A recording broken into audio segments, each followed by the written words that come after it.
Hi, I'm Gene Cavassis. I'm down here in my little garage workshop to share with you my latest DIY project. Every year around Christmas, I build something for my son, and each year it's gotten a little more challenging to keep up. So this year I decided to build him a lightsaber.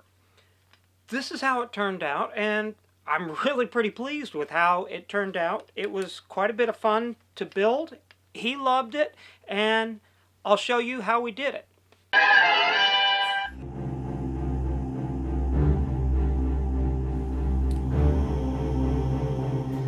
Okay, now the basic parts needed, I picked up a pop-up assembly from Lowe's Home Improvement Store, along with some other PVC pieces like 1.5" 4" sleeve, a drain filter, and a 1.5" drain plug. Now I'll list all these parts down below in the description and with a link of where to pick them up. On the drain, most of the pieces of this you're not going to need, so just set them to the side. Hold on to them. You never know. If you want to get creative or come up with some different ideas, you can do that. The basic assembly is actually made out of plastic with a chrome plating on it, and that'll actually work well for having to cut it out later. As you can see, the parts can be kind of fit on, play with what you want, but I'm going to use that as an extension to the handle.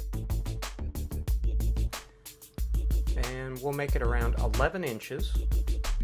Now, you want to make sure that you can fit a battery into it, and that's why using the larger piece on the handle will work well.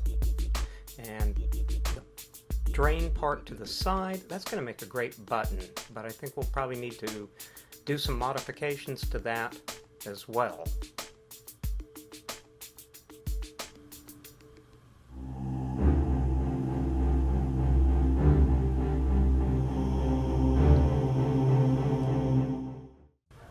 Okay, so let's look at the modifications you're going to need to make. We're going to cut off some of the drain spout on the side, and using the bandsaw, always wear safety goggles. We'll trim that off. Then we'll make sure that the coupler screws back on does fine, but I'm looking at this and we're going to trim off about 1/4 inch of that too to help. Now, using a set of needle nose pliers, we trim off about 1/4 inch, and you can see that'll make it much more accessible, and the threading still works well. Now, the end plug that fits into the handle, you're going to need to trim that out so that it can house that 9-volt battery. Pretty simple. We'll use the bandsaw once again just to trim out the width of the 9-volt battery so that it can snugly rest in there and can help support the battery as well.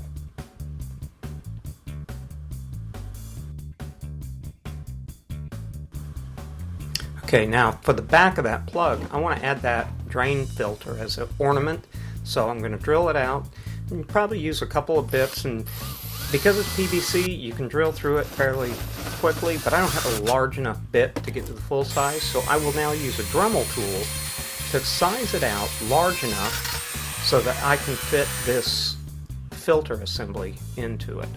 Now once again, you can pick up anything you want looking through the parts in the plumbing section, but I think that's going to work great. Using some super glue, actually Gorilla Glue super glue gel, we're going to lock this piece into there, which will help hold it good and tight. Now that you've got that, let's get a little sanding done to knock off any of the rough edging of any of it, and then we will start masking out our product to make sure that we cover everything we don't want painted. Once that's done, I think you're going to also want to take, probably some lacquer thinner and just knock off any of the shine. This will help to make any of the spray paint adhere well to the PVC plastic. Make sure the paint you pick up says it will accept plastic as well.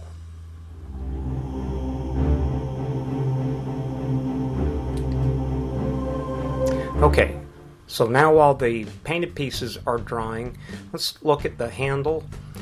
I picked up some on-off plugs but realized they were momentary and I'm not going to be able to use that. So I robbed a on and off switch out of a cheap flashlight, and I think I can make this work, but because it's square I'm going to have to do some modifications to the handle to make that work. So using the basic Dremel tool again, we're going to just trim out the edging on the inside of this so I can securely place the on-off button into this.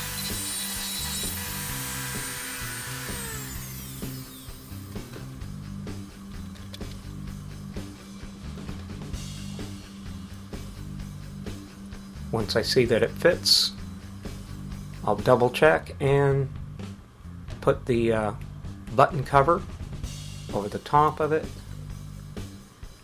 Check it out and make sure that works. I think we're going to be fine.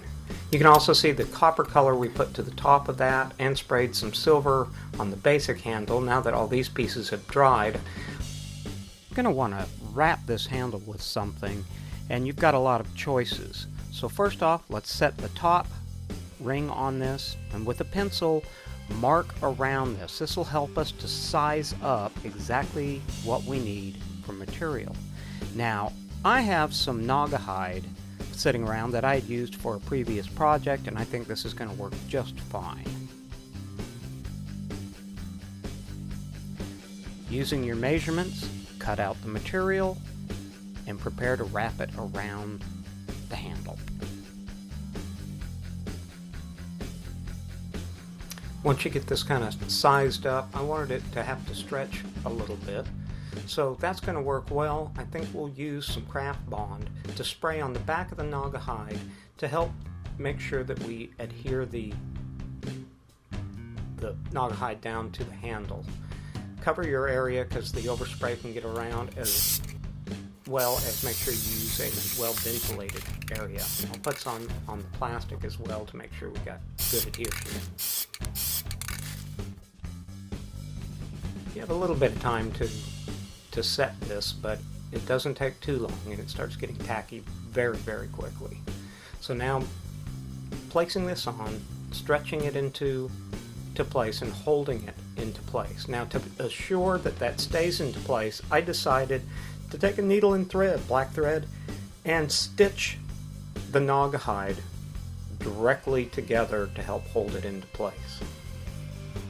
Now, I'm not the greatest at sewing in the world, but we got through this and I'm fairly pleased with how it turned out.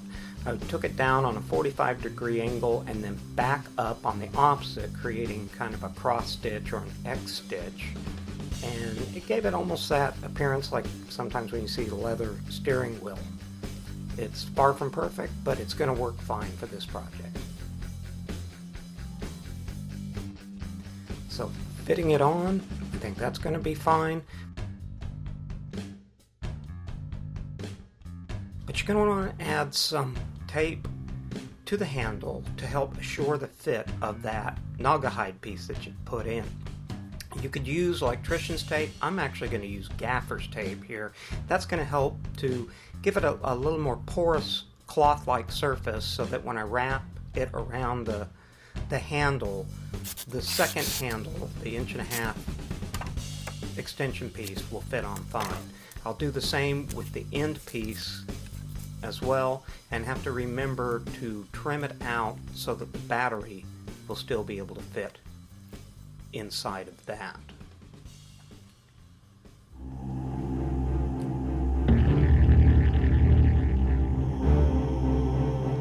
Okay, now let's move on to the next section, and that's going to be the saber blade itself. I picked up a 1" by 3 foot long polycarbonate clear tubing. This should work fine, and this is basically just about indestructible. It's a good product, and I think it'll work fine. Also from Amazon, I picked up some LED strip lighting. This is 16 feet of strip lighting that can be powered by your 9-volt battery. It comes with an adhesive backing, so what I'm thinking is we'll stretch it out the length and then double it back on itself. The packaging of this is really pretty good.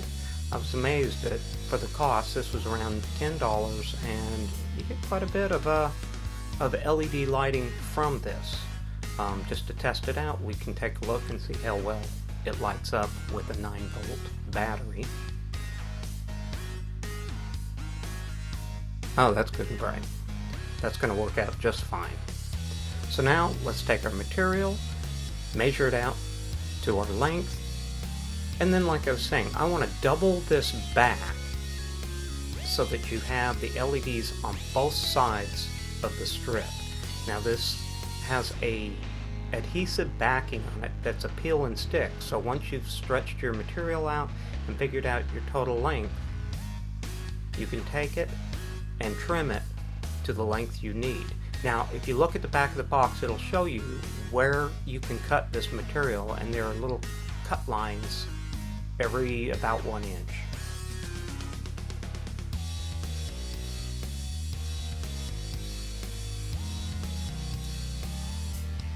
So if you peel the back of both of these, and starting up by the end of this, and just slowly work your way all the way down, applying the adhesive backing to itself.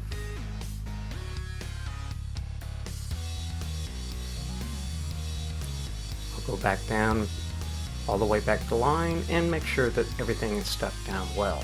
Now, this is going to work fine, but it's still going to be too bright and have individual hot spots showing. So I decided to take some white plastic bag, trim this out, and try to wrap up the LED material so that it'll help to diffuse the overall look of the blade.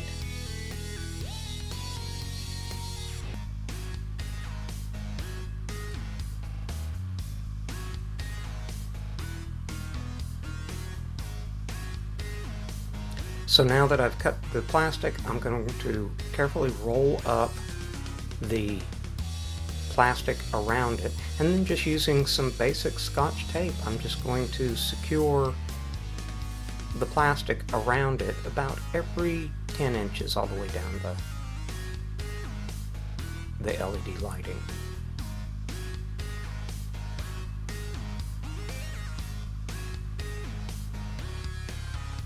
Now, once you get all the plastic wrapped around the LED lighting, it's still going to need something to help make the blade look realistic.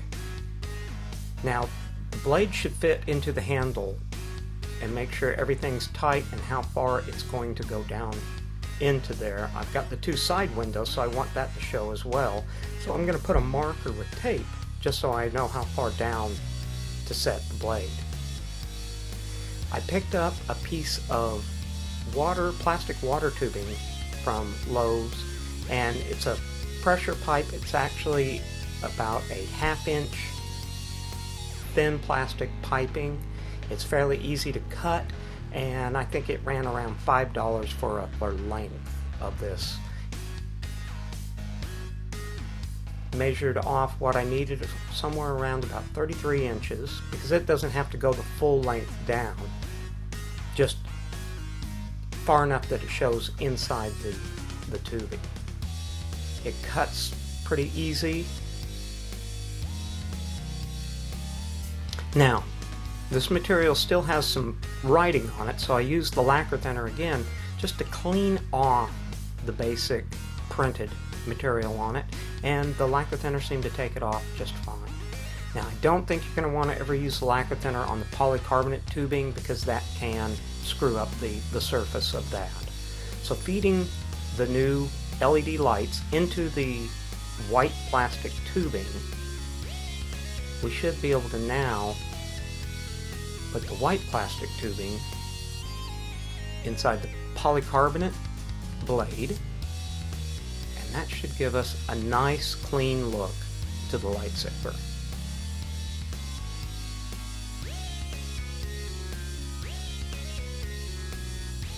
That has a good bright look. We'll shut the light off and see how well that lights up.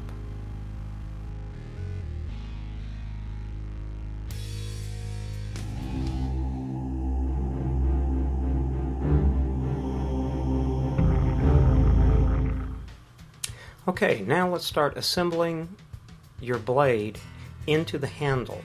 Now before you start being able to wire everything up, you're going to need to make sure you have room for the power button to come through. So I'm looking at this, I can see that the handle's coming through from here. I'm going to mark it and once again go back and trim that section out. Now being polycarbonate, you should be able to cut that on the bandsaw without cracking or destroying the plastic. Should cut just fine.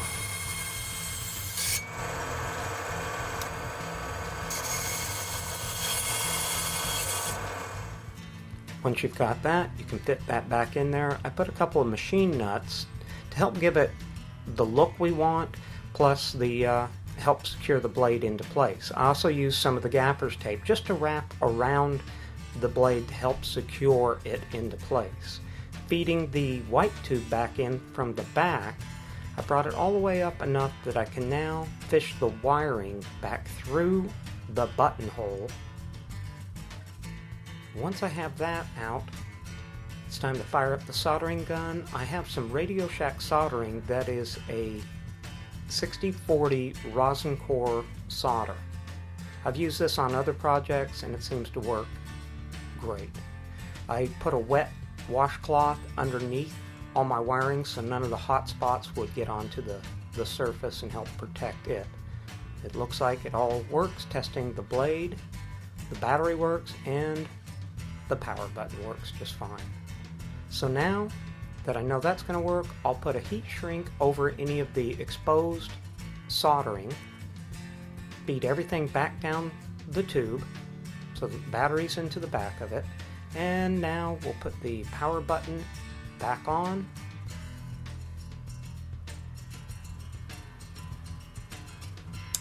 Make sure it works. Now let's set the tailpiece in around the battery so that we know that'll help secure it and be a good, tight, snug fit.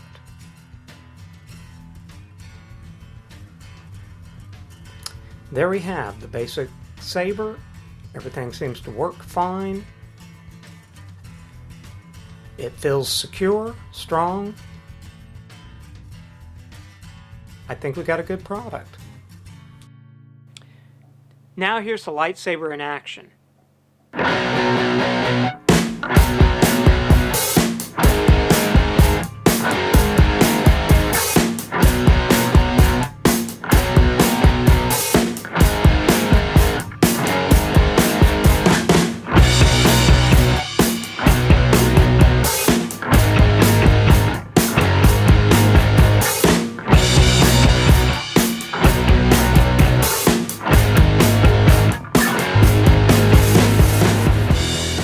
Hey, thanks again for watching. This was a special project for me, and it's because my son Dylan is a big Star Wars fan, and you know, I grew up a huge Star Wars fan. So this is a lot of fun, and I'm going to let Dylan talk about what he feels about the lightsaber. Okay, I personally believe that this lightsaber was beautifully crafted. I cannot tell you how excited I was when I woke up Christmas morning and I opened this thing up. I squealed like a fangirl. I absolutely love the craftsmanship that was built into it. I love how shiny and chrome is. Okay, Mad Max Fury Road reference, achievement unlocked. I absolutely love the sturdiness of this, and it's made of polycarbonate? Polycarbonate, It's right. a wonderful material used to make lightsaber blades. I love how it feels. I love the balance. It's just all around almost perfect. Actually, no, it is perfect, in my opinion. So anyway, we really enjoyed making this video for you. If you have any comments, suggestions, please put them in the comment section down below. I'll get back to you as quickly as possible. And, you know, also consider subscribing to the page so we can keep building DIY videos for you. So in the meantime, we'll catch you soon, and may the Force be with you. May the Schwartz be with you. Or the Schwartz. Or the farce. Or the farce, or the... Whether you're a Spaceballs fan, or Mazel balls, or Hardware Wars, or Thumb Wars. A lot of Star Wars parodies back in the early 2000s. The Toaster Wars. Yeah. Okay. Remember when the Matrix used to be like highly parodies? See you soon.